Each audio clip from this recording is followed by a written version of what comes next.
Hello everyone! It's a new season and this time we only got one stage, so the pressure's on Marlin Airport to be a good map. Was Robo Ramen a fluke last season, or are we in for a new era of map design? Today, it's time to find out. Let's get started. So the turf layout's basically the same as Zone, so we're gonna skip it. Let's start by talking about the absolute best part of the map, which is the spawn area. This is a very wide and open spawn region. The left side has both a fan and a rail that you can use, so if you go all the way far left, you can go up here onto this wide plat, you get a bit of good sight lines, and you can drop here and very easily move onto the fan, and either use that or drop further onto this flank. You get a very wide angle, and you can immediately try to go toward the enemy fan, so you get a very wide route out of spawn, as you can see here. I'd argue the right side of the map is even better. It's much faster, you get a good vantage point, and there's this really unique angle. This is a very nice off angle for long range or mid-range weapons to take. You get a lot of good vantage points here, so it's pretty interesting, and if you're a front line, you can immediately drop into this lower area and use this block to get over here if you're going for a wide flank. So you get two very wide angles out of spawn. Probably my favorite part of the map. The rest of your spawn region is fine. The left side's a little bit more difficult to get to. On zones, the attackers can only get up here from this uninkable area, and defenders can go back with this sponge and even go back with this sponge. So good amount of care to the defending sponges there, though it is worth noting there is no way back outside of this fan platform on any side. At least in this mode, some of the other modes change it for attackers or defenders.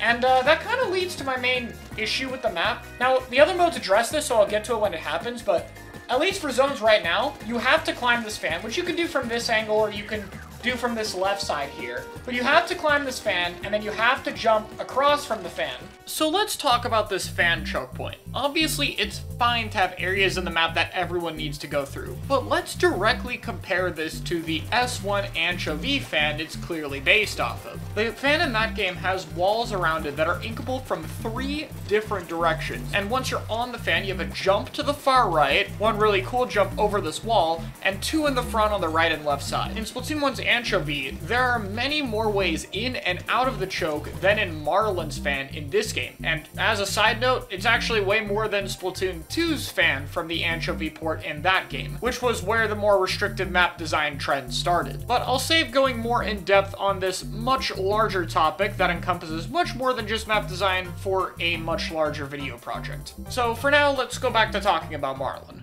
And then from here, you have to go up this ramp in order to get into the enemy base, and then you can explore the top right or top left, which for me, I think is a bit of a problem. There is this nice jump, like it's not as bad, like you walk part way up and you jump over here and you can go across, and that's really cool. But this area does feel very small, very easy to just get AoE spammed or sniped or trizuka'd or anything like that. So I think this is probably the weakest part of the map, having to be confined to these 2 spaces for attackers and defenders when you move. It just makes you feel very condensed, in my opinion. Finally is the mid area. There's this fan, which I've seen so many people die on. It is fine to move around. It's pretty easy to get around in general, so that's cool. The fan here provides unique terrain. I like the snipe up here. It has like a very strong vantage point, but the grates add a bit of a weakness to it to where you can also be punished more easily. And the zone size is fine. It is still cheesable, which is not great, but it's not too bad. There's a bit of cover on it. I think the map could have used a little bit more cover in general, but it's not awful in that regard. There are a decent amount of these little blocks or structures that work for it. So I'd say the mid definitely works pretty well. It's a nice and open mid where you have a good amount of places to move. So far, so good. I'd say Zones ends up being a pretty solid map, all things considered. It would just be nice if there was a bit more of an expansion, but I don't even need to talk about it because the other modes will actually do this. Let's get into tower control.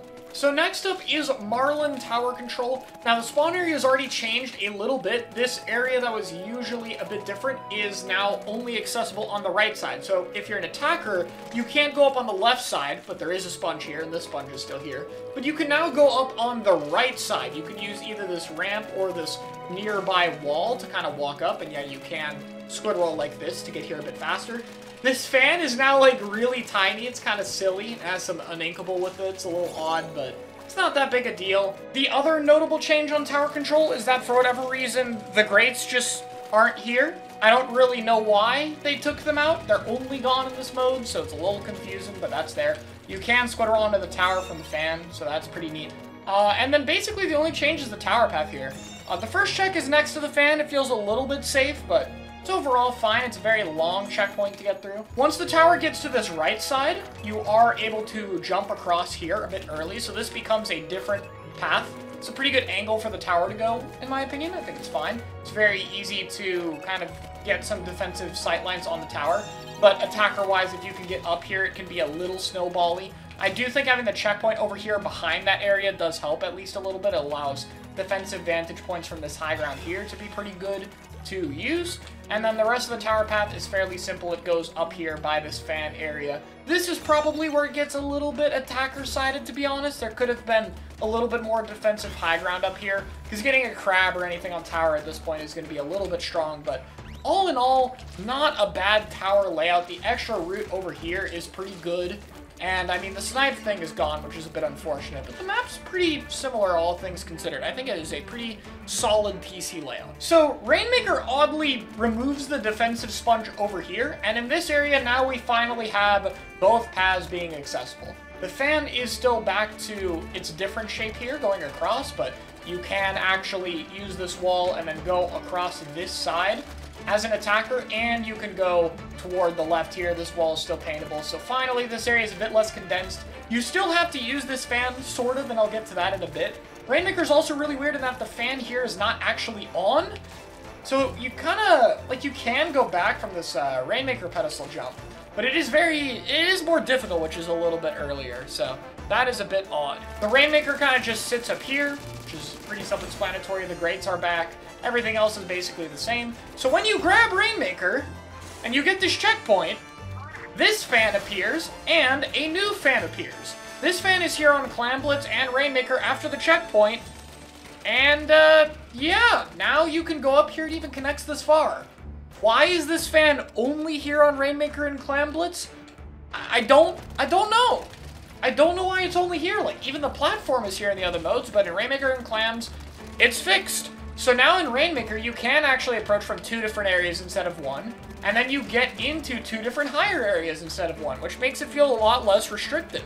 So it's really odd that it's only there for these map modes. And of course it activates this fan, so you're able to use this now. But it doesn't activate on both sides. You can see the fans are still not active on my side until the checkpoint is there, so it's another objective activation here. Rainmaker paths, obviously the left side is a lot faster. It's the main one you'll see. But the right path is a lot safer. You have some cover with these blocks. It's very easy to stall the rain here. Though you do have to be careful with this unequal ground. It's not too bad. You can kind of go across, but they did put that here. It makes a bit more sense as a downside. And then you're there at the goal.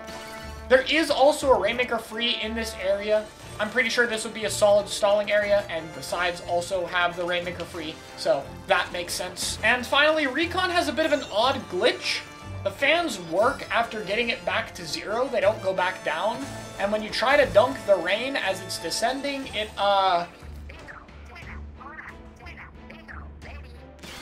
it freaks out a little bit. Which I'm wondering if maybe that's the reason why the fans aren't active anyway, because for whatever reason it seems to glitch out your dunk, so maybe that's why, which is a little bit funny.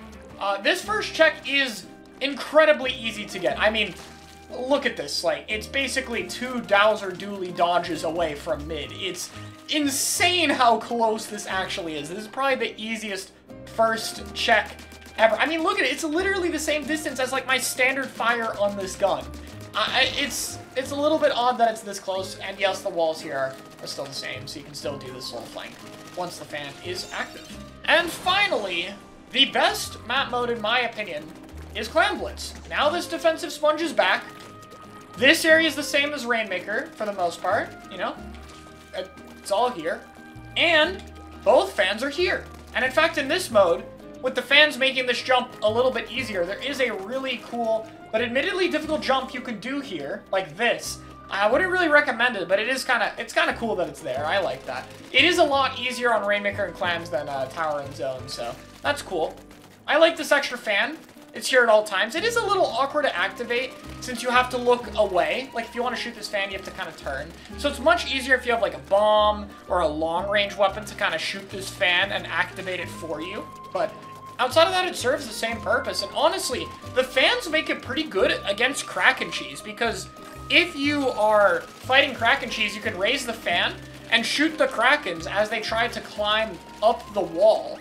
So you actually have a way to prevent Kraken Cheese on this map, which that alone probably makes it the best Clam Blitz map, but it's also fairly open. Easily the best version of this layout to me. It only has one downside, and I didn't even notice it for a while, which is this. This area has no block here. I don't know why. I really don't. It's strange to me that they took it out for no reason. So, I don't know what they're doing with that, but yeah, it's gone. Only here. Outside of that, yeah, this is very clearly the best layout. The block being gone does make that jump not possible, which is a little awkward, but that's really the only major downside I have. Pretty cool layout for Clam Blitz. It's definitely going to be one of my favorites. I think Marlin Airport is solid. I don't think it reaches the highs of Ramen. I like that it is a bit more of a gimmick, but it does feel a little bit more restrictive. To me, I feel like the big problem with map design right now is while we're letting go of some things, it seems a little bit like the devs are scared to really let players move everywhere. It feels like at some part of the map, they want some form of restriction. We even see it in Ramen with that choke point right outside of the zone that you can't move through in any other way outside of Clam Blitz and Rainmaker. It's just not as bad in that map. I think if they're just willing to let go with the necessary choke points everywhere, the maps would be a little bit better. You know, just, it can go through a similar area. Just have a few more options to approach and get away from that space at least. Don't have it so it's only one path to go into one area you have to go through. All in all, though, it is a solid map to me. I had a lot of fun playing on it, so I think it was a great time. And yeah, I would rank it as one of the better maps in the game. Not the same tier as Ramen, but pretty good, and I really do like that Clam Blitz layout, so good job.